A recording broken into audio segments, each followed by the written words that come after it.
Yeah. just want to say sorry about my attitude. I'm ready to go into this with a positive mindset and have fun. Oh, good. God, I don't know.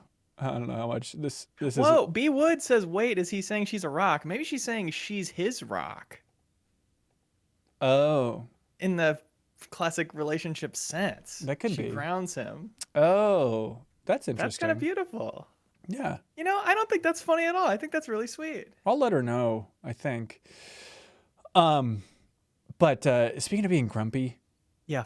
I'm doing good now, but like I had a really stressful weekend type of thing. And I was really thinking about that idea of just like, God, can you imagine trying to do a lot of min-max content when you're just like in a really stressed out, miserable mood? Like I'm glad that everything works out and now we're back to square one, but it just made me think about that idea of like how often are people on the podcast just like going through it and they just don't let it show? Do you think that happens a lot? Yeah. It's a tough thing of like you're aware of it, but like how when you're trying to schedule a podcast, how do you be extra aware of that idea other than just like, hey, if you're not feeling it, you don't have to be on any content type of thing, which hopefully is conveyed. But what do you do Yeah, with I that, guess I Leah? haven't seen anybody say like was signed up for this thing, but I'm actually in too bad of a mood to do it. That's never happened. Yeah, too bad of a mood is maybe a weird way to phrase it. We've definitely had people be like, I'm going through a lot this week emotionally. Like I don't want to be on content. Like that's happened a couple times. Mm. And then remember, you're always the one jumping in there and just shrieking, shut up, do your job. That's what the money's for. Yeah, right. Go get a different job if you don't love everything about this one every second. Use it or lose it. Hello, everybody. Welcome to Party Chat. I'm Ben Hansen, joined by Leo Vader and also people from the MinMax community. If you're at the MinMax Council tier, you can jump in and podcast with us, throw your hand in the air. You can ask any question under the sun, or you can flick your hand on and off if you want to join our one specific question. Bucket of Jello has a text question just to kick it off. They say, what's better, completing the first item on a checklist or the last item? Oh. Ooh. I can't speak to what completing the last item on a checklist feels like. I've never ever done that. But the first item feels pretty good. The first item is what it's all about. Yeah, it is hypothetical. I do have like, I've talked about it before, but a big Google Doc of to-do things for MinMax. And let's see, on the list of to-do things, it's 1, 2, 3, 4, 5, 6, 7, 8, 9, 10, 11, 12, 13, 14, 15, 16, 17, 18, 19, 20, 21, 22, 23, 24, 25, 26, Wow. 29 different to-do things. So it is hypothetical idea of like, okay, if I get all that done, that's going to feel really sweet. But also at the bottom of the list is kind of it's get more lunches with people in the cities. That's a pretty ambiguous goal, Yeah, when will you feel like you achieved that? That one's tough. It's more of an abstract thing. It's kind of like a metaphor, I think, in a lot of ways. Tricky. Yeah, that is tricky. Yeah, how you doing motivation-wise for checking things off a list recently? It's all about having the first thing on the list be easy. Even if it's like a pretend thing. Yeah. I have like in my to-do list app, which I use every day, one of Ooh. my to-do list things is like write notes here about how you're feeling, like my little journal. And that's always the easiest thing to do. It's like everything else seems really hard and I don't want to do it, but like just hammering out a few sentences that's just my exact thoughts, like that's achievable, and then that gets the ball rolling. What? It's all So, about doing one thing and then you can do other things. That's what I've learned. so where do those thoughts go? Don't you worry about like the app going down, then you'd lose like this chronicle of your life? I have not worried about that, but because it was so full that it was slowing the app down, I recently moved it to like a backup Google Doc, Right. which is like 40 pages or something. Yeesh. That's smart. Yeah. Like I used Evernote for years and years, and now I shifted over to Google Docs, and I went back like, oh, I have so many old podcast notes from like podcasts in 2015 that are just locked away in Evernote, and now it's just kind of like a microtransaction hell, or just a bunch of pop-ups. They want you to subscribe and stuff like that. And so I should probably do that at some point. Just try and migrate all that stuff off, just so I don't lose it, because you never know when I'll need those notes for Phantom Pain. It could come back at any moment. That's for sure. Yeah, so usually when it's something and I come to something in my journal where I'm like, oh, I do really want to remember that, I find like a different place for it because it gets so buried in those pages and pages anyway. Yeah. On this episode of Party Chat, I do want to go through the most important things in the world, which number one, the Garfield movie trailer We're going to do a live reaction for that. Number 2, we're going to talk about the Game of the Year nominations that were just doled out from Jeff Keighley and the voting pool and all that stuff. And then we can get to some fun community questions from everybody. Like the tablets to Moses. It did make me laugh. Jeff Keighley, I saw he tweeted out this morning. He just said, like, I'll see you on the other side of the announcements. It's like, what do you think this is going to be? Like an epiphany? Like we're going through a barrier, like a Joseph Campbell myth, and we'll be different. Yeah, it's always big when knowing these announcements are coming. It's like, wow, this is the end of this chapter of my life. Wow. It's so silly. And so I sent him the gif of the end of Contact of I'm okay to go type of thing. And and I did it, and I realized a bit of a Rorschach test of like, maybe Keighley will see this and he'll think that I'm super hyped for the Game Awards, and then that would be good for my career in theory somehow. But then people, I think, accurately would see that and say, this is sarcastic based on how Keighley interprets the rest of the world absorbing the Game Awards. I think people who know you will think it's sarcastic, but I think that's pretty readable as like, oh, here's another Keighley simp in the replies. Do you think? I do think, because people always assume that they're the only smart person on earth, you know, when you see anybody else being, I think a big problem online is that people will do things sarcastically that will be interpreted earnestly by people who are excited to dump on someone or some idea. Right. Do you think there are, I respect Keighley. I'm glad he's in this industry. Just to be really clear, Leo, I would never burn any bridges with our Lord and Savior Jeff Keighley. But do you think there are any like just big fans of him? Or is it always just like, I don't know, I like the things he delivers us. But is anyone like, God, I just freaking love that guy? Do you think he has a weird parasocial relationship with people online? I guess is my question. I think those people do exist, but probably not very many. Okay. Well, we respect them. If anyone has a poster up of Keighley, people are saying it's Kojima, that he's the biggest fan. I think that relationship is utilitarian, if I may be so bold. They both know what they get out of it from both sides. Oh, Kyle Bossman. I don't know the deep chats they have by the fire late into the night. I'd love to hear it. Did you watch Get Back, Leo? The Beatles doc? Only a tiny bit. Okay. Why'd you tap out? Because I wanted to watch it with my partner, and she kept not wanting to watch it, and then we forgot about it. Oh, that's frustrating. There's a fascinating part of it. I do really love it, but there's a fascinating part where, like, it's really strange, where after George quits the Beatles, spoiler alert. George from Seinfeld? I'm out! And so, anyways, John and why am I forgetting? Paul McCartney. They go off to like a room on the side to have a private conversation, and they put text on the screen explaining that there is secretly a microphone in the flower pot that the production crew put there that they don't know is there. And they use that audio in the documentary to be like, here is a off-mic conversation between these two legends. And it's the most fascinating part. And the most fascinating part, too, is like, I can't really follow even what they're talking about. It's also specific, and the terminology that they use. They're talking about the drama of the band, but in a way that's not relatable. And it's just interesting getting this glimpse of kind of behind-the-scenes stuff. I guess my point is, first of all, I think that's a wild thing to put in a documentary. And number 2, I would love that conversation between Kojima and Keighley. Put a mic in their flower pot, dude. You're the video guy in that scenario. I guess it's in this relationship. And we have those new wireless mics, which are, you could really hide those frickin' things anywhere. We could podcast everything and anything, man. True. Just clip them to their back when they're not looking. Hell yeah. Kick me, sorry. Oh, a lot of people saying that Kyle Bossman is the biggest fan, obviously, of Keighley. That's a loving relationship. I literally was kicking myself, Leo, after we recorded the podcast, and you mentioned like, oh, I've got really into delayed input recently. And I think I was just like, oh, that's cool, and kind of moved on. But you want to unpack that more? Is that too dorky of a thing? Like, you mentioned. Sure. What stands out to you when you watch delayed input from Kyle Bossman over there on YouTube? There's no shortage of people talking about game news and stuff. Yeah. To the point where, I've seen delayed input for a while, and I've liked the odd episode of it, but it still kind of blends in. I don't know. It's hard to see what's special about it until you really dig into it, and then you really find that how strong all of the themes are and the points are. Mm-hmm.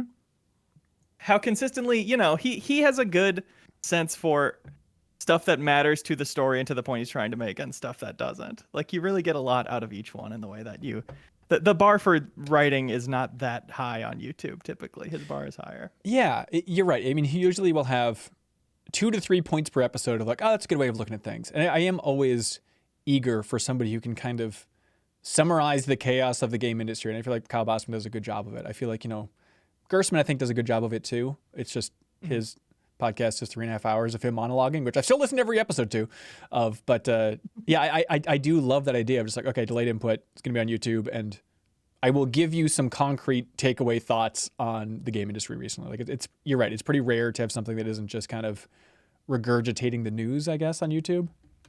And funny. Right. Good jokes told with sincerity and like given space. And, even if they're really stupid, belief that it's like, he knows, like, even if this is a stupid idea, calling out the Charles Martinet, calling out impressions for him to do. Right. He still is like, I know by putting this in the video, I'm planting my flag that I think it's worth you watching. And so I have to be on some level backing myself on this being funny. Yeah. I did want to watch. I worried a little bit about it because I was a guest on that show, which is a weird thing to say, like doing his performance review or whatever, which I forget what was going on. It was a really busy time in my life for whatever reason, and probably the baby. But then also like going through all those old episodes, I eventually had to tap out and just kind of jump around a little bit. But the goal was to rewatch all of them, which turns out is bananas. I worried. I felt like the episodes after that performance review were like less silly. And I was like, oh, did doing that performance review make Kyle Bossman more self-conscious about doing the show? Was it like a bad idea? Because don't you think you'd have that thing if you did a performance review for your YouTube channel? Don't you think like the next episode you made would be like, oh God, how do I keep that up? Especially because he does it all himself. Right. It's hearing in that performance review him talk about like it being all him the whole way and him finishing it by editing until 7 a.m. the night before it goes up. That's like what I used to do with E3 Kings and at the start of my new channel. And that drove me, I know that drives people insane. It drove me insane. And the way I do it now with producers and with like a more reasonable workload and having an editor and stuff, like that's how I keep myself from getting burnt out at the end of every single project. So I hope he finds a way to be less in his own head about it, maybe. I don't know, but I know that's just like the way I've personally grown and seen more value in including more people, and that's not going to be the case for everyone, but it sounds hard. Yeah, and so every episode of your show on your channel, like you're bringing people over in person? Yeah. Okay. And I have my two friends producing in the room, and they're just like, I'm at the end of most lines, I'm like, did that sound right? Is this point getting across? And we'll come up with like a new punchline that's better and all that stuff. Do you feel like that also helps fuel you like taking more time between videos? Because if you're doing it weekly, you'd probably feel bad about inviting them over so much, but that kind of just like reaffirms that idea of spacing things out a little bit more. Maybe. I mean, I do pay them. Yeah, that's nice. But it's yeah, I think you're right. It has come along with doing videos at a further gap, and I think that might have something to do with it. Of it being a bigger to do, getting more people involved. I want it to be like at a level where I'm proud performing it in front of them. There's definitely an element of that. Yeah. All right, how are you feeling stress wise for your own YouTube channel these days? Do you feel like you found a sweet spot for the cadence? I think I have. My last video I shot a couple days ago, end of last week, was the first video I think truly in the history of my channel for sure, and for years before that of videos of this type, where I was done with the script and didn't look at it and didn't punch it up for over 24 hours before the shoot. Nice. Always I am like getting up early that morning, getting coffee and running through it one more time and doing the last little notes that I put off forever of like finally finding a joke for this part or whatever, but I was actually done with it, which is a good sign to me that I had been spacing out my work more effectively. Yeah. And that also is why all your Thanksgiving jokes are going to be 10 out of 10 bangers. Yeah, I started them this morning. Did you really? How's that going? It's fun. I'm doing like getting my top 10 together and Min-Max Awards nominations and stuff all at the same time. So just kind of revisiting the whole year, which is fun. Yeah. Yeah. I was thinking about, I've been thinking about a lot of things, but I feel like when I started thinking about Thanksgiving jokes, I start to think about like, oh, there's so many like themes every year in the video game industry, and maybe in a Kyle Bossman style way. Like I'm a sucker myself for like boiling things down to like the trends, I guess is a better way to put it. And I was thinking like just this morning about like, oh, there's the trend this year of like DLC being blown out in production and made as its own game. Of like, Assassin's Creed Mirage, Like a Dragon Gaiden apparently started as DLC, Modern Warfare 3 started as DLC. And then my mind immediately went to like, okay, now what's the punchline for the joke if that's a Thanksgiving joke? Where I'm like, well, maybe that's not the right spot for it. Try to shoehorn some stupid punchline into that. Maybe that's like a whole episode of the podcast towards the end of the year. Is like the trends of 2023. But I don't know. Do you think we could sustain that whole thing? Welcome, Haley, by the way. Hi, Haley. Hello. It's funny.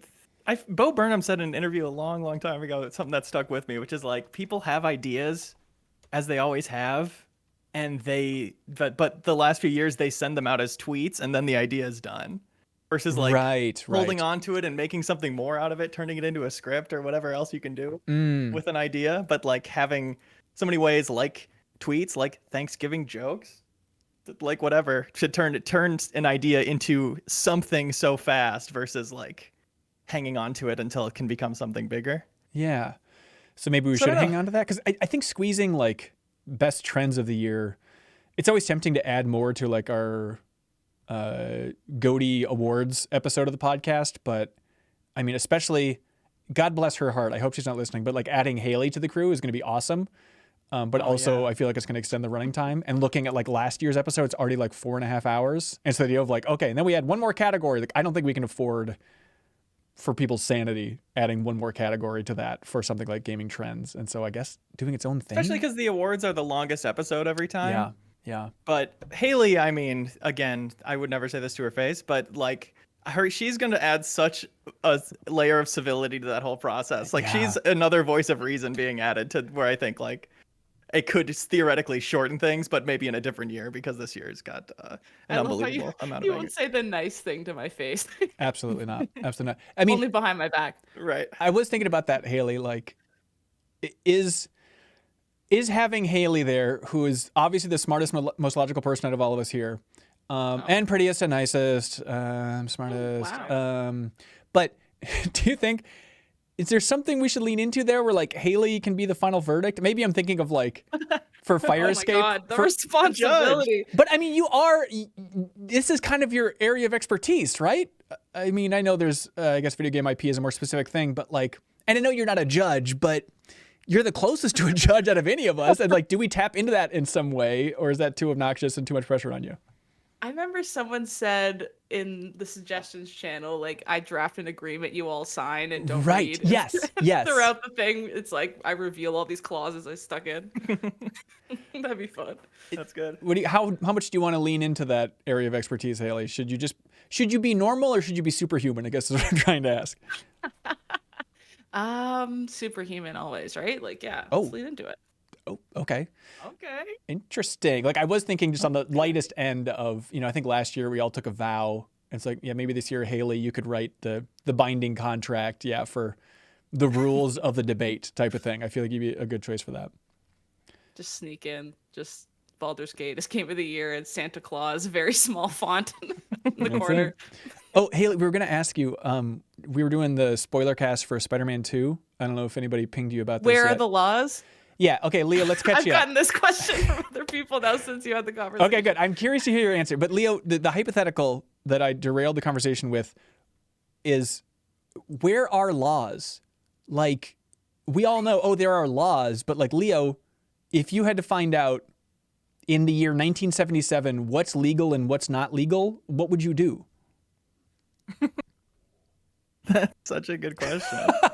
Like, I guess my first thought is the library. Does Right. that make sense? Have you ever seen a sign that says laws over here at a library, though? I would talk to the librarian, and that would start my journey, I think. So first law you have to learn is the law of the Dewey Decimal System, and then you can find the laws. Haley, Yeah, and then the librarian goes, "You have to wear a shirt in here," and I go, "Okay, I didn't know that. That's why I'm here." It's a law. genuinely, Haley, I assume they're online somewhere, but where are laws?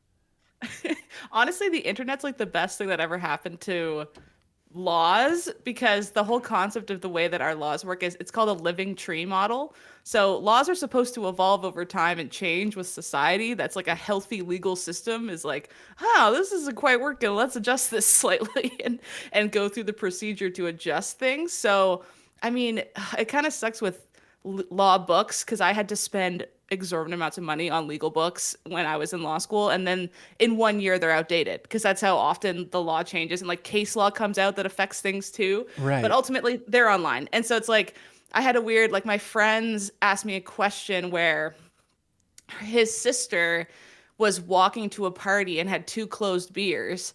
And then some cop pulled her over and she was like, you can't walk around with open liquor, and took them and poured them out. And like, she was legal age. She had closed beers, two beers. She hadn't drank anything yet. She wasn't drunk or anything. And he was like, what do I do? And there's just like the Liquor Control Act of Nova Scotia. Like, that's the law that talks about what you're allowed to do with liquor in Nova Scotia How outside. the hell? How would you ever know these things? You can, it's usually pretty easy to Google, like, and also when you get the ticket, it'll say like what they're citing you under. It'll say like Liquor Control Act Section 53 sub 2 violation or something. It'll tell you if that, so in that instance, I was just like, oh, it's a Liquor Control Act, and you Google it. But for most things, it's the criminal code. This is Canadian too. I don't know what y'all call your criminal code. So like anything criminal is under the criminal code. And then there'll also be like a bunch of different legislative acts that control like other things that might be tangentially related to whatever crime you did as well. But So, like okay, when you but- get charged okay. for a crime, it's under the criminal code. Okay, but 1977, where do you learn the criminal code? The library. Is it really the That's what I library? said. Yeah, like they would just have like legal texts that update, and you have to go look at the most recent. Like they just print every new legislative act as it gets appealed and amended over time. And now with the internet, like when I have to look at an act, I just go to they'll have like a list of every amendment, and you just click the top one. And it's like the most recent one. But that's not in a way that humans can read, right? You'd find like a big law book with 13 subheads that barely have anything to do with what you're trying to figure out, right? It's Or way they- easy. Yeah, Control F changes the game. Like, Yeah, right. you can't control F a book. It sucks. But like, I had to do research for somebody, and they're like, do I have to tell the shareholders this information? So I was like, just Control Fing the Business Corporations Act of where he was for like words tangentially related. Well, first you look at the opening has like the table of contents. So you look at all the sections, like which one might talk about this. And then if that doesn't work and it's still confusing, I Control F and search around trying to find like words related to the problem that I'm trying to look into. But yeah, Apparently, back in the day, it probably sucked. But like, I was talking to my principal who practiced law before computers, and she's like, you kids today, you just Google it and you're done. You don't even have to do anything. You still bill as much as I did. I'm like, sorry. I feel like the reality is you back in 1977 you ask your uncle and he's probably wrong, but you just go with that. That's how laws were made, actually. Yeah. I'm at minnesotafunfacts.com. It's kind of my homepage, but they have a whole section for dumb laws. Apparently, these are laws in Minnesota. A person may not cross state lines with a duck atop his head. Yeah, that's true. All bathtubs must have feet. Uh-oh. Is Yeah, that- all breaking the law? Is You that don't what have all to these clock my tub? no-knock raids are about, Leo? Is the cops just kicking down the door because bathtubs don't have feet? Good Lord. No, Hanson, there's actually a lot of reasons why those happen. Really? Where Where are those laws? Okay, hey, every man in Brainerd, Minnesota is required to grow a beard. This can't be right. I know. See, those are probably like, there's some things that even if they don't get amended, they'll be like, that's so ridiculous that we don't even have to. Like, if someone tried to go to court with that, the judge would be like, what are you doing? Go away. And then just like be like Well, dismissed. It's your law. Yeah, exactly. Like, it's not. I didn't make the call. Like, if I was a lawyer, I'd be like, "Are you kidding me? Like, how we're just supposed to know that some of these laws aren't enforceable? That seems insane." Yeah, that's what makes the whole system seem so fake. Is Yes. like, we'll get rid of the law then if you don't want to enforce it. Well, that's what that's like what case law is. Like, there's this whole system where you come and you try. So like, you say, oh, I want to charge this under this law. And they could argue, one of the arguments could be the law is too outdated because look at how crazy the situation is that's arisen under this law. Time to change the law. And then they like part of the resolution with like, okay, dismissing and also we're updating the law. Ugh. is like so case law is this whole other thing, and that's Yeah. what like Okay. a lawyer's job to do, is to like not only look at what you're getting charged at under the official legislative acts, but also what other cases have happened that are even kind of similar, that have similar facts. What did they talk about, and can I use their arguments to be like, well, one time 10 years ago this judge said this, you're gonna say no to it now? And then the judge is like, okay, good point. And like that's what you have to do to like argue your point, I guess. I think And judges and should what say, is coleslaw? Is that the same thing? Thank you. We got jokes. And then the judge for your case would have knocked his gavel and said, approved. And he would have I'm won your holding case. you in contempt. Did I ever tell you that the most flattering moment of my life is I got a text from like my neighbor in my college dorm freshman year, and he texted me and he said, "What is this? How is this possible?" And I haven't talked to this guy for 15 years or whatever, but he texted me because he was searching for a GIF on his phone of somebody using a gavel, and I guess the image of me banging a fake gavel from the old MinMax studio is like a top gift for gavels. And so he just had no idea what I was doing with my career. And he's texting me, he's like, "Is this you?" Like, and so I now feel connected to gavels because apparently I'm a go-to gavel GIF on the internet, which is very sweet. How does that feel? It honestly feels great. Prestigious type of GIF. I It feel feels like. better. It feels better than I think most things in life, if I'm being honest. Okay, this is a thorny topic, but I guess we kicked off the show talking about it a little bit. And Leo, I'm not, just to be really clear, I'm not secretly being like, "Leo, you should do more," or something. But I was just thinking about like MinMax content recently, and my own stress level and stuff like that. And I realized like it's just I've been thinking a lot about media, content, work-life balance, all that fun stuff. And I realized like it's a pretty clear line between doing the status quo MinMax shows is good and sustainable, but at the same time, well, I say sustainable, but I'm going to counteract that. Basically, what I'm saying is if we just do Party Chat, News Show Plus, and MinMax Show, and then I guess Cream of the Steam, what else we got? Trivia Tower, like we will slowly slide downhill support-wise at MinMax. And like what sustains us is finding those opportunities for going above and beyond with like some special projects, bonus projects, like finding us a new audience. A lot of that comes from doing reaction streams or doing interviews, hopefully if they're doing their job right. And so it's Is that what you get on your Patreon questionnaire? Is that what people say they find us by? I think so. Yeah. Honestly, a lot of folks find us through Janet, which is really sweet. And then I think number one point of entry these days is Jacob Geller. Like Jacob Geller mentioned MinMax at some point in a video. I think it was like his Game of the Year stuff last year. And so people are still finding us through that. But then, interviews have come through probably second or third on that big list. So I just was getting stressed out thinking about work-life balance and all that stuff of just like special projects are what makes us grow and not just slowly slide downhill support-wise. And we've been really lucky to be growing for the last 4 years pretty consistently. But special projects and going above and beyond in that way is what adds a lot of stress to my personal life. Right. Leo, can you solve that conundrum, please? Do less Leo. regular stuff Okay. and build in time for Yes, I think that's a great weird stuff. answer. The question is, how does that work? Because it's kind of a tricky thing to offload any show other than like Deepest Dives having guest hosts for, which Jacob Geller knocked it out of the park for Armored Core 6. And that is huge for us. Like Deepest Dive, I guess, would fall into that special project too. Like that is a big reason people support us is for that type of thing. But me hosting all those Deepest Dives is not sustainable emotionally. Right. And so, it's a tricky thing to be like, okay, offloading stuff of the normal routine, that does make sense. But Party Chat, like somebody else could guest host it, but then I'd have to let them know everything that's coming up on the schedule and all that stuff. And so it kind of it's that classic problem. We've talked about it with social media of like, oh, bring people in to help with social media. But then again, it's like, well, if I'm relaying to you, hey, push this on social media, this thing just went live, we're scheduling this for this episode to go live at this time. It's like at a certain point, if I'm sending this to you in Slack, I might as well just be sending the tweet and communicating it. so we're in a bit of a weird bottleneck, I think, and I'm really struggling to try and think of the best way out of it. Like we're doing okay. I'm not melting down. It's just kind of a stressful patch. But I think the end of the year is always stressful for this line of work, I suppose. Yeah. I mean, still getting someone to help with editing day-to-day stuff, I think, is a good route. I think. Okay, but hang on. Let me do. Continue that thought, please. I agree, and it's something that is honestly in the works. We can talk about it more in the future. Great. But the trick with that is like, editing the podcast, editing Max Spoilers, editing New Show Plus. It's like 10 minutes. Like it's really the easiest. Oh. Trim the intro, trim the outro. I mean, the main Min-Max show, that's like an hour or so.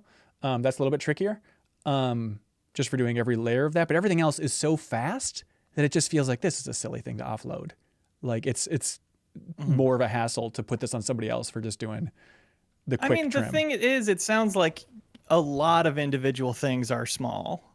Yes. And Yep. and that's the issue is why get rid of this because it's so small, but that's true for 100 things. Right. Then it's actually, if you think about it, kind of one quite big thing. And we had this problem at Game Informer where we would say, how do we clear up time in our schedules Yes. without changing anything Yep. about the way we're doing things? And that was kind of a dead end. We never really solved it to my recollection. Yeah, the conclusion was just try to squeeze in bonus cool stuff and get a little stressed out when that's happening, because that's going to be the stuff that you remember. Yeah. And that's going to help us stand out. Yeah, it is. It's a weird conundrum. I think it will be tough calls. I think as long as Min-Max Show and the deepest dives are there, like that's the heart of what we do, I think. And everything else is like, let's adapt and find the best way to do all these things, because we probably haven't. Yeah. We probably haven't chanced upon it yet. Yeah. The other wrinkle with everything too is like, I had a day, was it like last Thursday, where I just played Star Ocean 2, that remake, all day. And I think it made for like a better podcast because I was able to talk about it more thoroughly and stuff. And that game rules. If you haven't heard, everybody, please check it out. But I have really had a tough time with that idea of like just playing a game all day. And it's like, I have a list of 38 things to do on that to-do list. Like, I need to carve out the time while the kid's at daycare to play games, but it feels so simple. But I need to do it at some point. And so it's tricky. Haley, from the outside, can you clear up all stress of work-life balance in my life, please? Well, even like small thing like the Stream Archives channel. I Yeah. remember we were like, "Oh, is this gonna work?" And now it's just like working fine. Oh, just it's so own good. Thing. It's so good. And it's just like content going up every time someone streams, and there you go, getting views, and you're done. Like that kind of stuff, just auto. It's just like That's- self-sufficient auto content, almost not auto content, because you still have to stream to make the content. But I mean, it's so easy for me to be like, is there ways to do that with more stuff? But then Yeah. that's the easy question to ask, I guess. The magic of it is it's doing more with the same amount, right? Like doing Yeah. more. Well, I mean, it The takes effort is work. the same to make the content. It's just clicking two buttons and then it goes up somewhere for Yeah, other people. and it's to enjoy. slightly quote unquote sloppier, but the godsend of that. And if you're not familiar, yeah, we opened a new YouTube channel. We opened up shop. Come on by. It's a Min-Max Stream Archives. But that took work off my plate. Like I'm no longer making those Yeah. thumbnails, making the unlisted thing, sharing that, yada yada yada. It's really just, it's a sloppy dumping ground, but it's what people want, and so I'm really thankful for it. And so yeah, trying to find those opportunities of like, where is getting a little bit sloppier going to be a net benefit? And I think your vision of sloppy Yeah, is sure. is so different from what the audience notices. Because Right. like I'm such a perfectionist too. That's kind of like why I am in this job, because I'm very like detail oriented, focused on things. Like, oh God, if this period isn't bolded, then the whole document's trash, like kind of energy. But Right. it truly is like you think people are noticing all these things, and they do. It's not like they're like, oh, this, I didn't even notice the intro animator. You know what I mean? But there's Yeah. definitely ways to cut corners, and it would still be a polished, finished product that looks good and everyone would like it. Yeah, very good Yeah. point. I mean, the easiest solution for that is like, do we just live stream New Show Plus on YouTube, and that would get rid of the editing. Right. Yeah. But there's always, I mean, New Show Plus is a pretty it can be a technical disaster sometimes with like doing the remote stuff and having that, especially for like the remote stuff, which are I think the best episodes of New Show Plus, like having that 10 minutes of tech troubleshooting is kind of necessary. And it's that problem too of like, yeah, that would streamline things a little bit, but at the same time, editing New Show Plus, again, it's like 10 minutes, you know, it's the easiest thing in the world. So it's a tricky thing, you know, and even like New Show Plus, it's like, okay, we bring in an outside editor or some help to edit that, post that on Patreon, do all that basic stuff. But then it's like, okay, but then you need to relay all the jokes from the Monday meeting to them and the description for all of these things. Like, it's a really tricky thing to offload. And to be really clear, like we're doing fine. We're not crumbling. I'm not melting down. It's just like a stressful period with a lot of things stacking up. Mainly it's Deepest Dive and Trivia Tower. When those are overlapping at the same time, it's kind of a tough time on my end. But Trivia Tower is too messy of a thing to offload.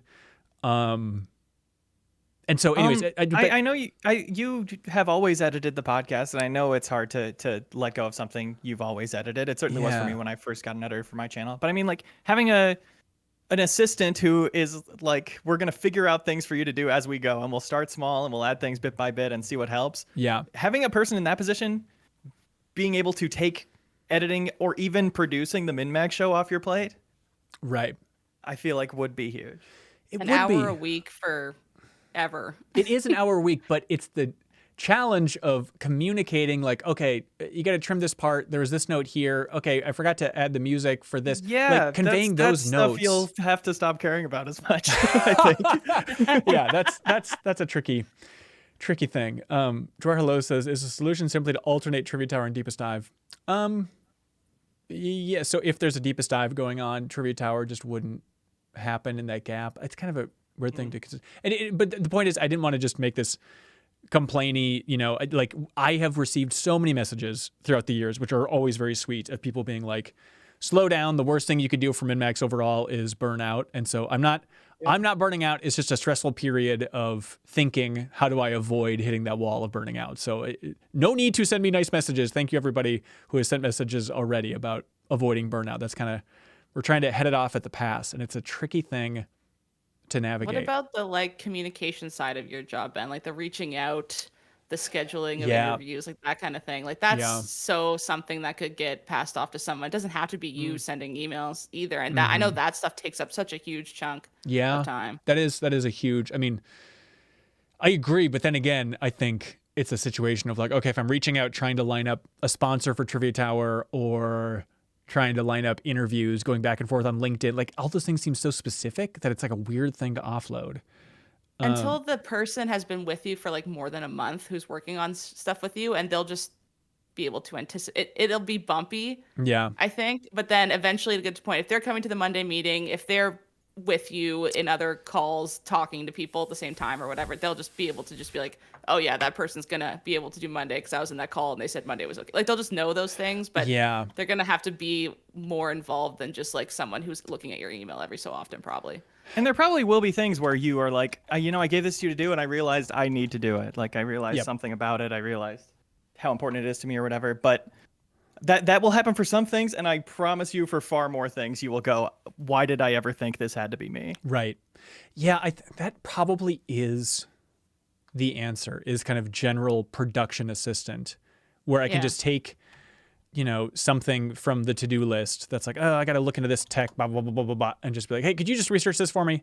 You know, like that type of thing, and obviously paying the person for it. Like even doing 50% of a task, like right. You'll still have to finish it off and polish it before it's gone. But doing the first like 20 minutes of work and you do the last 5. Yeah. Yep. That kind of stuff. That does seem like the easiest solution, and then more guest hosts for Deepest Dives, I think would be a biggie thing in there too, if people are excited about it. But obviously, we don't want to drag anybody to it if they don't want to. That'd be fun. I'd be down to do one I was excited about. Oh, that's nice. That's nice. Yeah, Leo, how are you feeling about there's a lot we can unpack on this episode, but I would think it a lot too. We're going to be, in theory, doing some interviews this week with some people that might be starting up a new media outlet. And so I was thinking about that idea of like, you know, MinMax as an outlet, and it's like, hopefully we're at a level. I think this is a stressful period, as I mentioned, kind of the Game of the Year stuff and scheduling the Game of the Year debates and all that stuff is tricky. But I was thinking about that idea of just like, what is the right level for us as a group for content to not stress people out? And hopefully we've communicated this and talked about it enough internally and stuff. But I do think it's an interesting idea of like, not pointing at anybody in particular, but it's like, if we were making content with people 4 days a week, I feel like after a year, I think most people in this group would be like, I'm not excited about it anymore. Like, so I guess my question is just like, and stuff I'm always thinking about is, what is the right level to pull people into content so that they don't get annoyed and always have a positive association with doing min-max content? I know that's kind of the big theme for what we talk about in all of our one-on-one meetings and stuff, but do you have thoughts on that, Leo? Well, no, let's get into it. Please. I think we're in a unique spot where it's nobody's full-time job except yours. Right. And it's all supplementary to our income, and we couldn't just make a living off of only doing min-max stuff.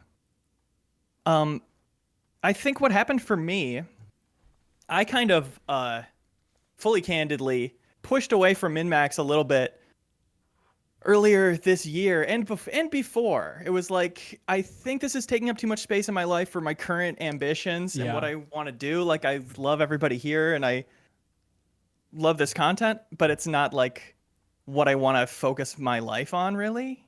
It's more like I want it to be a fun side thing. Right. And kind of taking that space and different levels of doing that, different specifics of like, I want to be not reach out to as much. I want to be like, state what I'm available for. And then like, that's it. Yep. And not get reached out to about like anything extra. Those little things for me, truly the difference maker there is feeling like I'm in control. And like all my feelings about it have been communicated. Right. Because then after doing that, it's not like then I've been surprised that it hasn't been then now I do less min-max stuff. Now it's like, okay, I have a better understanding of which min-max stuff really rejuvenates me and is really exciting and additive to my life and focusing on that. And it's just given me a better understanding and appreciation, and like having communicated that stuff and having that been respected has taken some weight off of it for me. Some like pressure that might come from it. That's so healthy. That's such a healthy way to think about it. So just reaffirming that you're steering this ship, and like even if it's not, well, yeah, like explicitly explaining things that way more often instead of And like whatever I'll say, I'll be respected. And I could choose to not do any min-max stuff for a month, and that would be fine. Right. Which just I feel like the security that comes with that is important for me, I think. Yeah, and hopefully it's gotten a lot better too. Like as we've grown and brought more people on, like we've talked about it, but it's like it's pretty rare that somebody can't do something and it's like a deal breaker for me. It's pretty rare the situations where someone's like, I can't make the podcast work this week because of this and this and this. And I'm like, fuck, are you sure? Can you double check it? Like, it seems so ideal. But having like the group, the size group that we have now, it is nice that we're able to just like always jump to another lily pad. And so as we've grown, hopefully it's alleviated more and more of that pressure for folks. Totally. Yeah. Increased confidence. The more cases where somebody states a boundary or whatever, and then we respect that and everything comes out totally good. Yeah. Haley, you're new here. Do you feel that way? Do you feel like you're steering the ship enough, or do you feel like I'm dragging you or other folks into stuff? No, I'm interested to hear how Leo thinks about that, because I come about it from a different angle. Not that Leo's angle's wrong. Leo, totally respect your angle. Love your angle. You don't have to. It's just all day I do the opposite stuff that I feel like I do when I'm doing min-max stuff. Right. So for me, it almost feels like a break, and I feel really lucky about that, because I totally understand if I wasn't doing document review for like 9 hours straight, and like I feel gross. Like I don't want to look at a legal thing for 2 hours. I just want to play a game and relax. It's like, well, why don't I stream? And then I can talk to people too. That's fun. Right. I don't know. Like right where I'm at right now, it doesn't feel like work. So I feel like I'm lucky in that. And and I'm like aware of that it's a joy to do that stuff, and it doesn't feel like work. But I also know at any given time that could switch in my brain, because that's just how brains work. Like all of a sudden in a month, I could feel totally different about that. I'm kind of just reveling in the fact that right now min-max stuff feels like like pure fun to me, which sounds kind of lame, but like that's just where I'm at currently. Right. But has been times in my life where like I'm busy with school. I'm busy. I don't even play games for a whole month because I just feel gross. I feel awful. Games aren't what they usually do for me because other things in my life are happening. And I think if I was in that mind space, I would feel totally different. But I'm just kind of like happy at where I'm at right now mentally. And I think I'm just lucky that that's the fact currently. But how do you sustain that for everybody is the question. Everybody's their own Yeah. spirit animal. And I don't Everyone's even their know own- if I can sustain that. I know. Yeah, no, you can't. Yeah. Yeah, No one exactly. can. Yeah. How you sustain it is by like when it's not that way and you don't feel like being on anything and you want to recharge your min-max energy, like that Yes. being not only accepted, but like you don't feel any guilt. Exactly. Like you don't Right. see like, oh, this thing, we're trying to do this thing, but we don't have enough people for it. And maybe I should do it, but I really don't want to. I think that kind of poisons it a little bit, turns your Yes. min-max association a little more negative, like we're talking about. Exactly. Like the way to keep it feeling like me now is to do what Leo's talking about. And I think I'll Right. have to learn the Leo stuff as I move forward and maybe start to, my brain might shift or something. And I'll think about what Leo just talked about and try to implement Right. that in my life too. Honor thyself. Yeah, it is interesting. Like I look at other outlets sometimes, like kind of funny. They're a big dog, woof woof. But like I always think about that idea of like, God, Woof, woof. are they? Haley, could you say woof woof for the big dog, please? Woof woof. Thank you. You got to respect kind of funny and give them a woof woof. They demand it over there. But no, I look at that and it's like, God, they are doing so many streams, so much stuff all the time. Like, are they? You know what?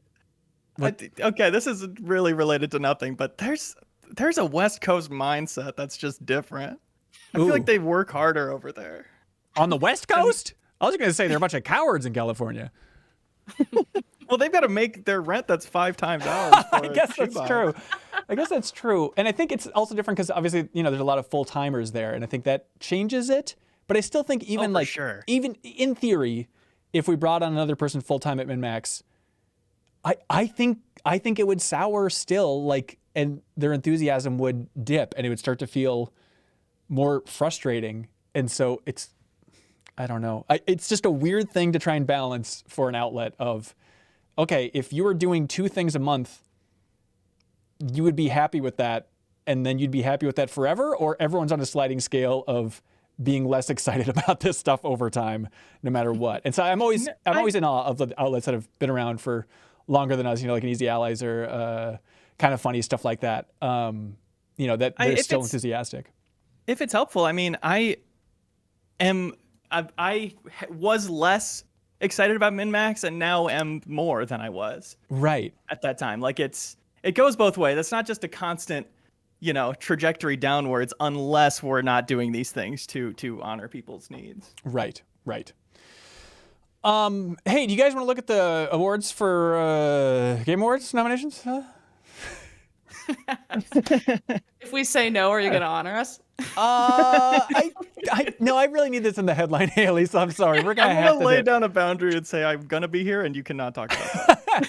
I'm sorry. Hot Cocoa Kath wanted to jump in. Hello, Hot Cocoa Kath. What's happening? Hi, Gab. Welcome. I wanted to talk about it, and did you watch them or No. So we're gonna look at it and we can unpack it. Hazard, did you also want to talk Okay. about the Game Awards nominations?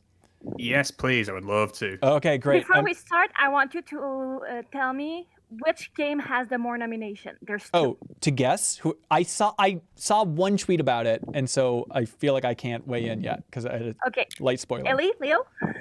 The most nominations. Yeah, with 8.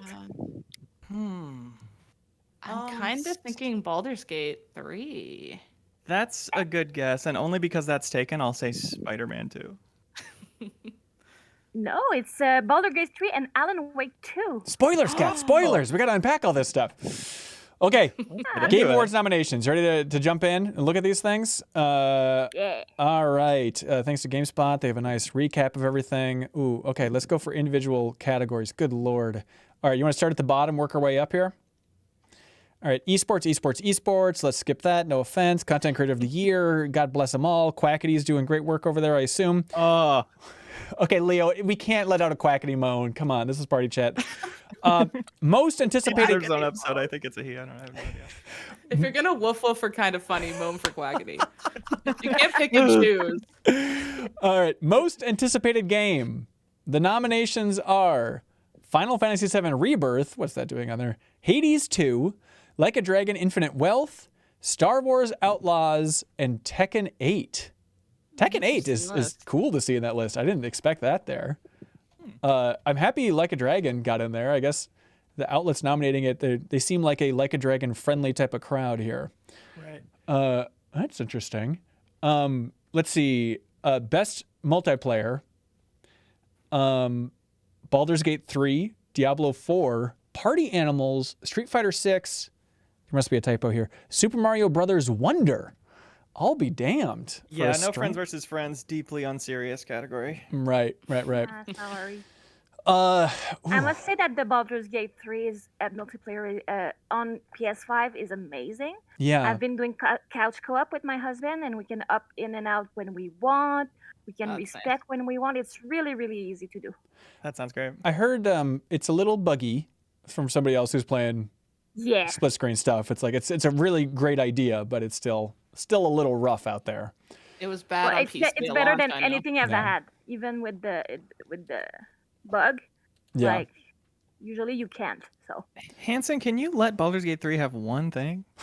I'm sorry. One- I'm one sorry. I thing. cannot. God, the I cannot. constant negative I will attitude. say on the Baldur's Gate 3, Baldur's Gate 3. I like Baldur's Gate 3, I swear. But I watched, I went over to my friend Ronnie's this weekend and just watched him play a little bit of like Act 3. And it was just, it's nice to watch someone who's played 160 hours of that game play it. Like, your save as well, Haley. It's just, it does change your perspective and make you appreciate that game more. So I should just do that more. Best, You're allowed real to- quick, just you're allowed. one quick note. I feel like I keep hearing you say I like Baldur's Gate 3, but it doesn't make sense because you hate it. God damn it. it's a known thing. It's don't gonna get be why you're such a saying that. bloodbath. It's gonna be such a bloodbath. I just want to go into the Game Awards, or like the 210s. Sorry, completely different. The 210s debate at the MinMax show. Just equal playing field for everything. I don't want like this built-in like we have to fight harder for Baldur's Gate 3 because Hanson's negative on it. I feel like it's gonna have an extra boost because of that, and I'm trying to deflate it so it doesn't win because I want to support it. Does that make sense, Leo? Right. Okay, cool. That's gonna have to be part of the oath or something. Yeah, Haley worked that in. please. That'll be in the agreement we all sign. Best sports / racing. We have EA Sports FC 24, F1 23. These are just numbers and letters. Forza Motorsport, of course. We have Hot Wheels Unleashed 2 and the Crew Motorfest. All right. Wow. Hot Wheels Unleashed, but no Lego 2K Drive. Surprising. Yeah, driving me wild. Best sim / strategy. We have Advanced Wars 1+2 Reboot Camp, City Skylines 2, Company of Heroes 3, Fire Emblem Engage, Pikmin 4 falls in this category. Interesting. Oh. Love it. I guess so. And by the I way, only don't love it in the sense that I feel like if that's allowed, it's gonna win easily. Yeah. that is a fair point. Yeah, it is interesting. Technically, Marvel's Midnight Suns was in this window because it came out December of last year, but I think it is telling that just like people wouldn't think of it because that would certainly have been in this category. I'd have to imagine Yeah. if it would have been in the window last year, but people just forget about it, which is really tough for those December games or games after the cutoff. Hazard, by the way, jump in whenever you want to. If anything stands out to you as egregious. Oh, I'm waiting. Oh, waiting to strike. Love it. Someone in the chat pointed that there's 3 Nintendo nomination in this category. That is weird. I think a lot of people are playing Nintendo games more so than sim / strategy games. Although, yeah, I mean, Cities Skylines 2. Okay, that's in there. Yeah, okay. Best family game, Disney Illusion Island. I'll be damned. The heck is that? That's like the platformer Rayman Legends, Metroidvania. like, yeah, Disney game. yeah. without any Missed that came combat. out.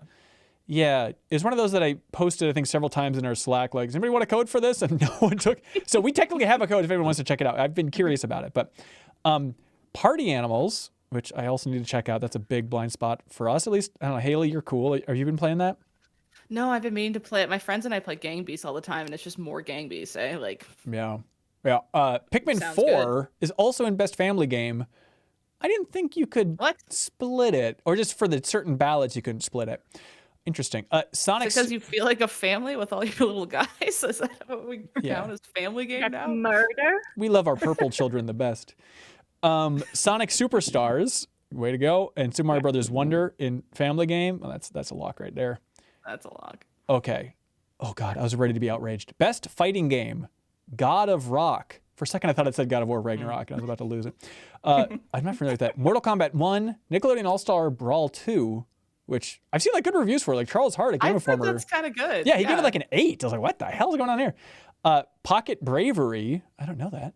And Street Fighter 6. Ooh, Street Fighter 6 is a lock, I'd imagine. Yeah. It's a gotta lock. Best RPG, Baldur's Gate 3, Final Fantasy 16, Lies of P, okay, Sea of Stars, and Starfield. Well, it has to be Lies of P because it rhymes with RPG. So they can- Right. They can rhyme on stage. Not only that, Keely will rap the results, which will be really fun. That's That's just exciting. so easy to do that verse then. He's going to pick it. We got to do something about this RPG genre. Baldur's Gate and Lies of P can't be up against each other. That Yeah, doesn't make any that's- sense. Yeah, Lies of P is a tough one. Best Action Adventure, Alan Wake 2, Marvel's Spider-Man 2, Resident Evil 4, Star Wars Jedi Survivor, and Tears of the Kingdom. Okay. That's not Spider-Man? Spider-Man's in there for Action Adventure, yeah. I thought you I'm didn't say surprised Spider-Man. Zelda is not in a lot of them. It's not in Best Family Game. That's a Like- great point. I guess Oh, they yeah. for families, it looks like all those have multiplayer, if that's like a big distinction. Probably for bringing folks to vote there. Is that a precondition though? Like confirmed? Like could I don't a single player think game so. that's very like families sit around and look at it? I be a don't think so, family but game? it's kind of like code for Best Family Game is like Best Group Game is kind of how it feels, right? Okay. Yeah. Let's see. Best Action Game, Armored Core 6, Fires of Rubicon, of course. Dead Island 2. Finally, some Hey. Embracer Oh. representation. All right. Well deserved. Well deserved. Ooh, Yeah. there you go, Okay. Hazard. Hell yeah. I like that episode y'all talked about it. And I was like, hey, okay. Like you, Jacob and Leo and you guys like. Yeah, not I bad. was like, I'm very surprised by the positivity of that episode. I was like, okay, cool. It's gonna be I a was hoping it'd be good- kind of okay. It's going to be a great game to throw on the 210s for MinMax, and then, it's not going to hang and make the cut, but it'll get a good conversation, I think, Yeah, in like that yeah. 25 window. Let's see. Ghost Runner 2. That's cool. That's a hot, fresh one. Hi-Fi Rush. That's a good spot for it. And Remnant 2. Of course, Remnant 2. Leo, did you play Remnant 2? I only played it at Summer Games Fest, and I Okay. wasn't crazy about it. Okay. Ooh, that's a blind spot for us. I'm quite surprised that Hi-Fi Rush has so many nominations because, like, it was an early drop on January. I was sure people will forget about it. Yep. I maybe it'd have Right. more if it came out more recently. Like it'd be, in a perfect world, that wouldn't be the case, but it happens all the time. Yep. Best VR/AR game, Gran Turismo 7. Interesting. Humanity. Interesting to have two non-exclusive things. Resident Evil Village VR, Horizon Call of the Mountain, and Synapse. I don't know Synapse. Do you know Synapse, Leo? No. Interesting. Best mobile game. This again must be a typo. Final Fantasy VII Ever Crisis. It's certainly a mobile game. I like the story content in there. Honkai Star Rail, Hello Kitty Island Adventure, Monster Hunter Now, and Terra Nil. Oh, Terra Nil because of the Netflix thing. That's a weird one. Hello Kitty's only on there because of the reference, right? Like Because of the surely- South Park thing? Yeah. Like I feel like that's just made it stick in people's minds more than anything else. Bunch of South Park fans voting in this. There's no doubt. Infinity is like Yes. a legitimate all-timer mobile game. Ooh, all I timer. think people are sleeping on that. I but think- we'll save it for the 210s. No, I to think not you're get right. included. I mean, how much? I think based on this, I think people are sleeping on Apple Arcade overall Yeah. Yeah. because it's Hello Kitty is Apple Arcade. That's the only one. Like that seems strange. I mean, people like that 007 game that came out on Apple Arcade this year too. I really like that Japan Rural game. I Oh, play yeah? that in bed like every night. Right Oh, on. nice. Best debut indie game. Now, in theory, Leo, what I'm saying is, in theory, if we voted for this like we did last year, I like to be really strict with this because I feel like everyone's a little bit squirrely with what they can consider a debut indie game from a team. But we have Cocoon, Dredge, Pizza Tower, Venba, and Viewfinder, which I Ooh, think that's a great good group. Wow, category. Venba. Yeah, Venba. B Yeah, I'm happy Wood. for Venba because it's small and it's so good. Yeah. B Wood, welcome to the big show here. Thanks for having me. You can hear me okay? Yeah, I got you. You can jump in whenever something Yeah. strikes you, okay? Okay. All right, best independent game overall here, not just debut. Cocoon, Dave the Diver, which I think that was technically a debut. Anyways, Dredge, Sea of Stars, and Viewfinder. Interesting seeing the double up there, but all right, sure. Best community support. This is, I think, the toughest category to differentiate is best ongoing game versus best community support. They're different. So best community support is Baldur's Gate 3, Cyberpunk 2077, Destiny 2, tough time, Final Fantasy 14, and No Man's Sky. I feel like everyone just puts No Man's Sky. No Man's Sky could have not added anything 3 years in a row, and people would still be like, I don't know, I think that they're doing it right? Right. I will never forget 2020 when I can't think of his name right now, but when he won, I think that was community support. And he's taking the And swig he of the just kinda Corona. Yeah, that was just very funny. Yeah, he spat it out, basically. So that was good. category can have games in the past, and that's totally fine. Yes, but this one also, best ongoing game, we have Apex Legends, Cyberpunk 2077, Final Fantasy 14, Fortnite, and Genshin Impact. Just combine these categories. Look, I'm not judging this thing, but I think Well, that Apex- Apex would be on there. Apex Legends has come out and said we hate our community, so I don't feel like they're eligible. I forgot just Well, that. there's a difference because one is supporting it, Yes. such as the developer like coming to us and having fun. The community is something else. It is, but I think it's a really Because fine line for everybody. me, I'm having a lot of fun with the Baldur's Gate community, but forget going into the Final Fantasy community. I'm scared of it. Scared of it. I sort of Interesting. agree with Cass. Like Fortnite, you can't really argue with Fortnite's like support of the game going forward. But Yeah. like the community support is not something I'm not a Fortnite player. I don't know if they're particularly sort of notable for that. But I would never argue with anyone if they were to say Fortnite does ongoing game content better than any other game in the industry. Yeah, it is a lock for sure. All right, games for impact, another ambiguous category, it's a little bit tricky. A Space for the Unbound, Chance of Sonar, Goodbye Volcano High, Chia, Terra Nil, and Venba. Ooh, I like that category. Yeah, that's an interesting one. Can somebody explain Goodbye Volcano High to me? Because I know a little bit about it, and I didn't think that it would make games for impact. I think it was like a surprise to some people how good it is. Yeah. But like I don't understand the impact. It is a little bit confusing. So the categories is for a thought-provoking game with a pro-social meaning or message. If I may be reductive, it feels like what's the most lefty game released this year? I feel like it's kind of an ambiguous, just kind of like progressive game feel. It's a weird one, right? Probably because there's LGBT representation. I think it's exactly that. Yep. I also had a lot of very positive, like being online, like being friends with your friends in real life and avoiding social media kind of energy too. I thought the story had a lot of, which was refreshing. Yeah. Be present in the moment, guys. Be present in the moment. This moment right Actually, here with you, Hazard. Remember this moment forever because we're talking about innovation and accessibility. We have Diablo 4, Forza Motorsport, Hi-Fi Rush, Marvel Spider-Man 2, Mortal Kombat 1, and Street Fighter 6. I'd be shocked if Spider-Man 2 didn't win this. Like the amount of options in that game. I mean, you can slow down the gameplay to 30%. Like it is wild how customized you can make that. Nice. Best performance, Ben Starr from Final Fantasy 16, most charming actor, I'd say, is a better category there. Cameron Monaghan for Star Wars Jedi Survivor. He's Carl Kestis, of course, as Jeff likes to say. Idris Elba for Cyberpunk 2077. Melanie LeBird for Alan Wake 2. I assume that's Saga. Do you know, Haley? I would assume it's Saga. If it's Alice, that'd be weird because she's in it for like a second so far. Yuri Lowenthal for Marvel Spider-Man 2. I have big teeth too, he says.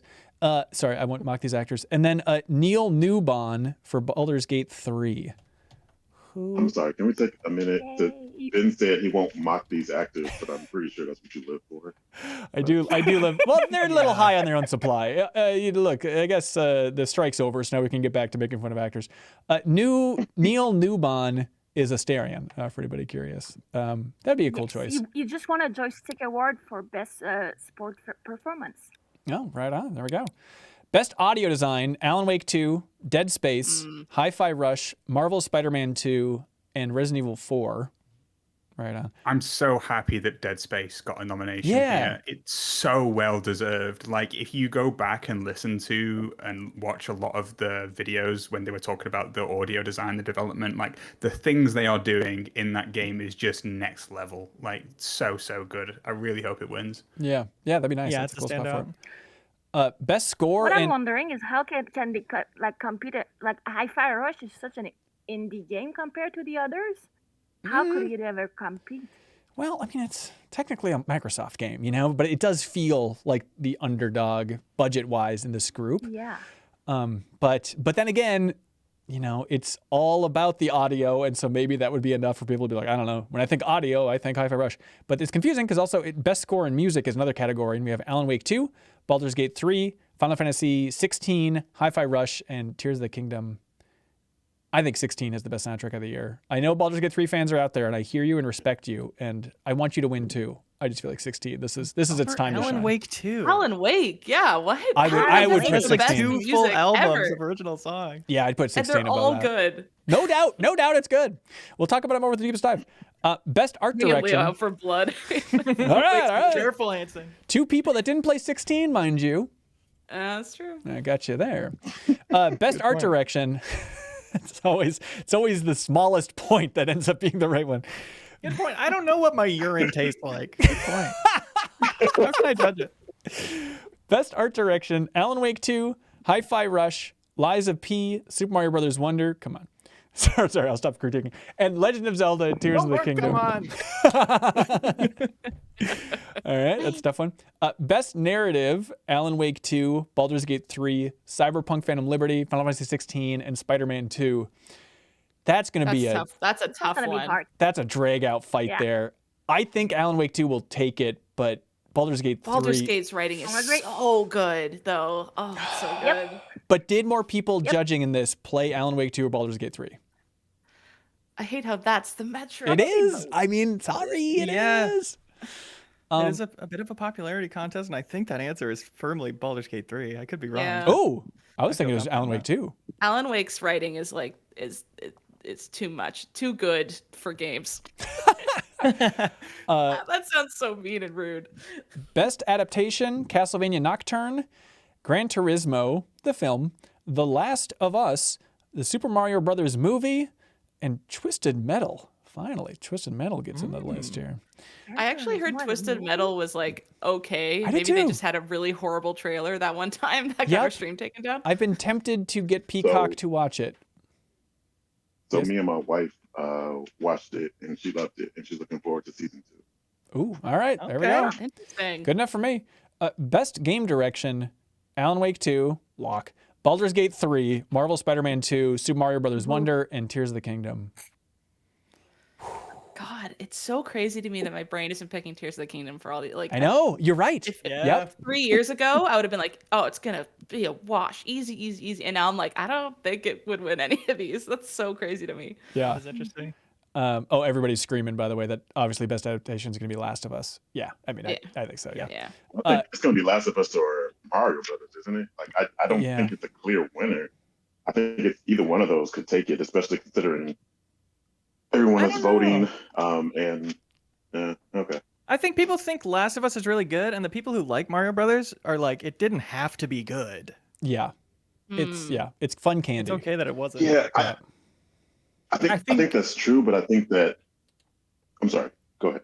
Sorry, I was just going to say, like, I think one of the key things here is though it's best adaptation, and while I feel like one of the best things about The Last of Us is that it works as a TV show, whereas I feel like the Mario Brothers movie like really captured a lot of that stuff. That's like, hey, this is based on a video game. You have the Mario Kart stuff in there. You have those funny parts where they're navigating the Mushroom Kingdom via weird platforming elements that aren't explained, and that's just part of the movie. Yeah. Yeah, I could see that. But if it's like, You don't see the video game in Last of Us. right. Yeah, maybe that's how people would read it. That's tough to call. Game of the year, the whole kit and caboodle: Alan Wake 2, Baldur's Gate 3, Marvel's Spider-Man 2, Resident Evil 4, Super Mario Brothers Wonder, and The Legend of Zelda: Tears of the Kingdom. That is This one's cutthroat. very fascinating. Oof. What do you guys think? Oh my god, it's just so they're So- all good. They're all so good. I think what's Baldur's Gate interesting, 3. I also think Baldur's Gate 3, but I love those other games so dearly as well. That's why it's hard. Yeah. Is it weird that I Well, think them Tears losing of the doesn't mean they're Kingdom? not good. No, I also think it's Tears of the Kingdom has her. But sorry, Kath, what'd you say? like them losing doesn't mean they're not good. I mean, Right. It's a shame But they need to also- be deleted off your hard drive after the ceremony. I'm but- not done Alan Wake, but like if it keeps doing what it's doing, it Yeah. might be my game of the year. I don't know yet though, but I'm very I was excited to curious find where out. you're going with that. I can't wait to hear where you land on that. I'm so excited Yeah. for the next Deepest Dive. It's been so good. Me too. This Yeah. section's so good. Boy, that's tough. The plan is we're going to be talking more about Game of the Year and choosing or predicting where we think the Game of the Year nominations going to go between these 6 games on the next episode of the MinMax Show podcast, which you can subscribe to on your favorite podcast app. So we'll unpack all that stuff there. But all right, lot to debate. It'll be fun. We'll be doing our live stream reaction for the Game Awards, hopefully, probably, most likely from the MinMax studio again. Whoever wants to swing by the studio, and we'll be streaming our reactions. Those are always fun. That's some of my favorite content we do, Leo. It's always simple fun to watch those super long awards shows and eat pizza and drink beer with you and Sarah. Me too. And you know what? When we were talking earlier about like, what Ooh. taking better stock of what about MinMax gives to me, Right. like in-person stuff in the studio is always like some of my favorite stuff I do all month, and that's a definite highlight within that group. That'll be fun. So you can check that out, everybody. Let's see. Let's take some more community calls here. Uncharted Wolf, and then Alchemist, I can get to you if you want to put your hand back up. Sorry, it took us so long. Hello, Uncharted Wolf. Hello? Are you there? Yes. What's happening? Yes, sorry. I really want to talk about GTA 6. Well, we've all been there. Yeah. What about it? Where were you when GTA 6 was announced? I cannot fucking believe that tweet, man. I don't know. Like how y'all think I am for Castlevania now. It's like 10 times more for GTA. Really? It's just- I I mean, love Grand Theft Auto. I love Rockstar. I will never understand the disrespect Rockstar gets when they have never made a bad game, and yet we see people. I keep seeing people who are like, GTA 6, they're washed up. They haven't made it. It's like, what are you talking about? Their last game was Red Dead 2. Like, I can't. Yeah. Oh, I can't wait. that is true. I think people maybe have their knives out because it's like it's just been so long since GTA, and there's been pretty significant turnover at the top, and so I feel like everyone's ready to be pessimistic about GTA 6 at this point. But it is an interesting question, and it's one that philosophers will argue, I think, for generations, is when was GTA 6 announced? Was that technically the announcement? Was that tweet? Like in earnings calls, I feel like they're always like hinting very strongly, and then the leak. I feel like it's been They slowly announced at the seeping into leak, it. right? Did they? Did they have like I a- mean, they kind of had to. They're like, here it is. Oops. Like, Yeah. that they not they an had like a announcement? tweet last year. They had Okay. a tweet last year saying like the next Grand Theft Auto is in development, I think. Okay. Yeah. All So right. that sounds Well, there we go. That adds a wrinkle to it. Yeah. All right. Predict. It's also the most guaranteed sequel in the history of entertainment. So I'm not hesitant to get too excited about the It's announcement. been 10 years, man. Let me have this. Yeah, we'll let you have it. We'll let you have it. Give You're me, give right, me you're your greatest hope for GTA 6. What do you hope to be impressed Okay. by the most? Oh man. Okay, so here's what I think. Have you guys played GTA actually? I don't actually know. Yeah, Yeah. GTA Online is one of my like the heyday I had with GTA Online is one of my favorite gaming experiences ever. Whoa. big same. Okay, I just wanted to make sure. So like I think GTA 4, if you played that one of my favorite parts about that game is the interior environments. And GTA 5 really lacked a lot of those. Yeah. So like Mm. going to like Burger Shot or Clucking Bell and stuff, like I love that stuff. So I really hope GTA 6 expands that. I also You- think Oh, sorry, You're go ahead. absolutely speaking my language, and the first leak we had, the fact that it was them chilling inside of like a burger restaurant, Right, right. yeah. that got me so much more excited. And like I know another thing, it's big agreed upon that we're going to Vice City for this one. Yeah. Like we all pretty much, it's guaranteed. I think what they should do is do Vice City and then do the multiple cities from San Andreas. I really want to go to Tampa. Like let's have Tampa, let's have the Bahamas maybe, like if Yeah. possible. Like I'm asking for too much. but No, I no. just There think was. There. I think you're Rockstar's right. attention to detail is unmatched. I do think there were rumors early on that you're going to be going to Cuba, and it's going to be like a weird split between Cuba and Vice City, which I think would be a cool premise. Even though I guess we kind of did that in Red Dead a little bit of like, let's go Yeah, to I an was island for a gonna little say. bit. Yeah, but if they make it more of an open world, And something. what island was that supposed to be? I'm trying to remember in Red Dead 2. You know, I know it had its own name of Guarma? like yeah, think it Yeah, it Guarma. was Warma. Yeah. But what was it? Was it like a one to I think one? it's Guam? Not I'm Guam. not sure. But yeah, that wasn't supposed to be Cuba, was it? Like, would it be Guarma again in GTA 6? I don't think so. Okay. All right, you're right. guess- We should talk about it. We should be more excited. Do you think it's going to be at the Keighley Awards? That's my big question. Yeah. I don't think so. I think Rockstar think they're, for lack of a better word, rock stars, and they think they don't need no award show. They'll just. I think we're just gonna see a Twitter drop that says like, countdown, and it's just a countdown Yeah. for the GTA 6 trailer. Parentheses, And I'm gonna be you sitting need there us. the whole 5 days. Yep. It's going to be exciting. All right, we'll Yeah. talk about it more on Charted Wolf when that comes out. But thank you so much for calling in. Thank you for having me. Appreciate it. Alchemist, sorry for the delay. What's happening, Alchemist? No problem. I just wanted to ask. Well, it's kind of more of a story than a question, but Sure. so I've been like into games media and like game journalism for like 16 years or whatever, and like I was like, I don't know, like an aspiring game developer. I Yeah. wanted to become a game programmer. Lo and behold, I do become a game programmer, and then a game I made guest talked on my favorite podcast, the MinMax Show. What? What was it? Two months ago or 2 shows ago, and it was the Silent Hill Ascension. Oh, no. Really fun. Oh, no. I mean, cool. Congratulations. Yeah. I can't talk about it or anything, but Yeah. very, very interesting experience to have. I am so Wow. sorry for the way that Jacob Geller talked about that. What a monster. We tried to keep him down. I tried to mute his mic, but he insisted on trashing it. Is it? Please call back when you can talk about it. Also, Yeah. whatever that is. Is it? How infuriating about is it? Because I'm guessing we got 20 things wrong at least in that discussion about what a funky game that is, right? Well, I can't say. Okay. I'd imagine that we got some details wrong. but- yeah, let's say that. Okay. Let's say that you said that. And I didn't say that. Right. Well, congratulations on shipping a captivating game.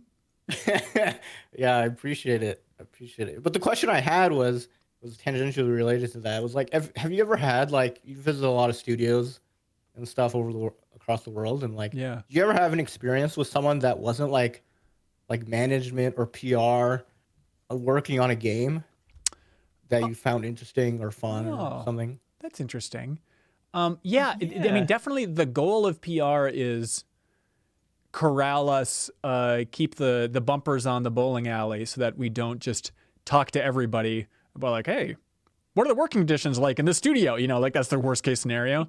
But there's usually pockets, you know, like I think of stuff like, you know, going to Bungie and walking to the bathroom and like there's some gameplay designer that's like walking out of the bathroom and he's like, oh, Ben Hansen. Like he just had no idea I was going to be there and he recognized me. And that's like, you know, it's pretty super rare that I'm recognized. So even in a game studio, it's like really strangely flattering and confusing. And so those types of things of like, maybe you can talk for 3 minutes before you have to get back to the PR circus rodeo going on there, I suppose. Or when you're like out to lunch, even if it's with the same people you're interviewing, getting to talk about different stuff is fun. My favorite thing to Yeah. ask was like, what, you know, finding out what people worked on previously and like what's something they really are proud of in that game. Because that's something that's always fascinated me is how people's work disappears into the mass of how yes. giant games are. So it's really fun to zero in and go like, here's one tiny encounter that I put a lot of time into that I think turned out really good. That nobody pays attention to. Yeah, I think of it wasn't a studio,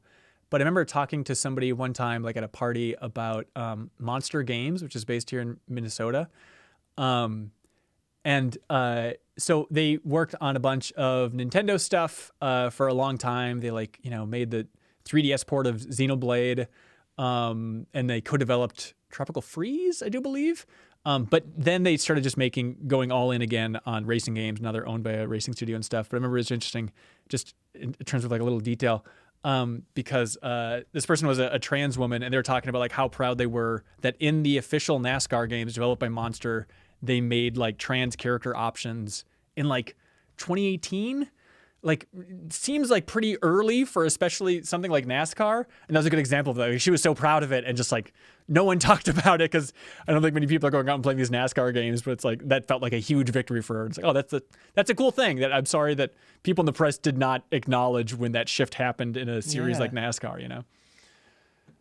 So as often as possible, they're definitely the most interesting conversations, Alchemist, and not just because they're going to be the most real. But definitely the goal is to not let us talk to those folks. They're doing their job. I'm not unreasonably angry about the idea of like, why don't we get to talk to every single person? Because it's also a challenge, right?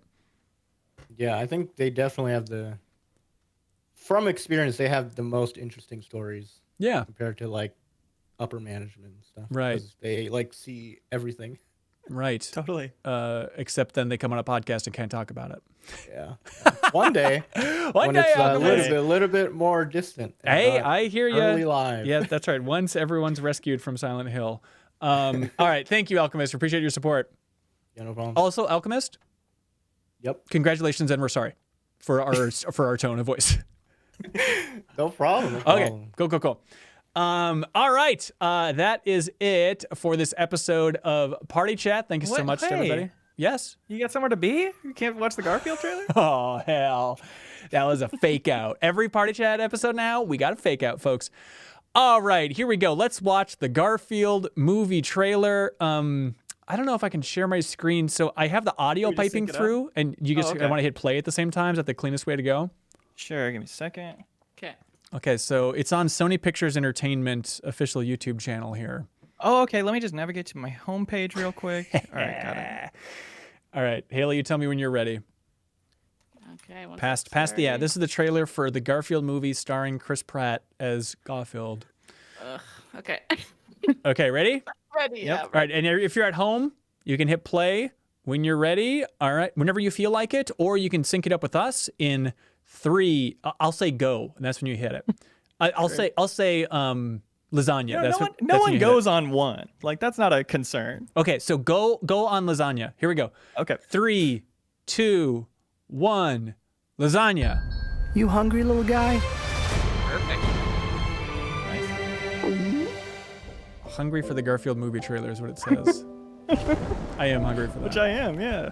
Oh, it's sad Garfield. He's a scared little baby boy before he's Aw. a mean guy. Aw. Oh, now we know why he's so grumpy. He hasn't become cynical yet.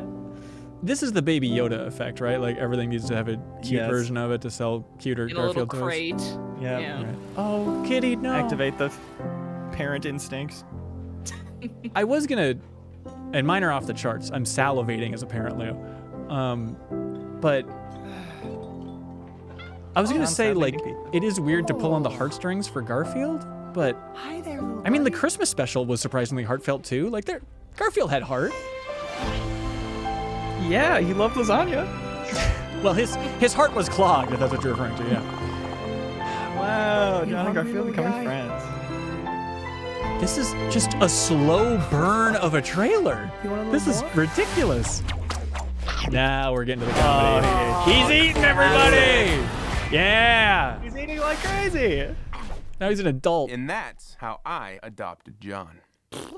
Okay, now have you ever I Yeah. with a player? I quit entertainment. No, please, no. Ow, it's so hot. Ow, it's really hurting. Ow, ow, ow. That's Mario, everybody. Is Odie gonna talk? Never, John. Oh, he never talked. I know, but did they want Lore. to shoehorn a celebrity there? apologize in advance. The eating you're about to see will not be pretty. And if you have young children, this would be a good time for them to leave the room. Oh no. Wow. Samuel L. Jackson plays. As Odie. Junior, this is Vic, my father. What? Jumped a train? I've never jumped. Here's that stop. Really? Where? Samuel L. Jackson's Chris Pratt's father is a perfect summary of Hollywood at this point. Garfield float cameo. Odie, you think he'd see that coming? Let's get it.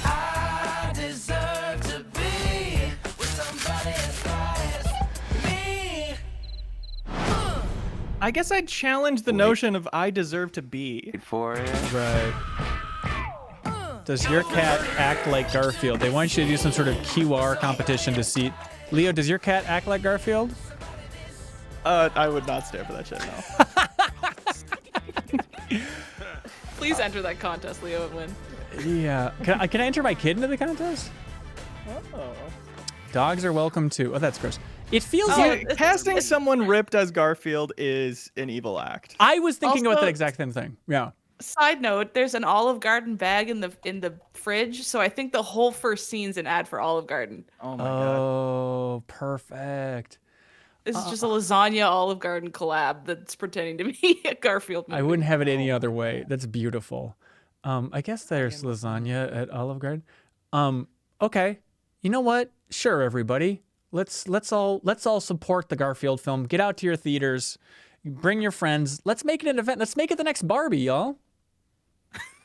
Garfy. It's the Barbie for the cats.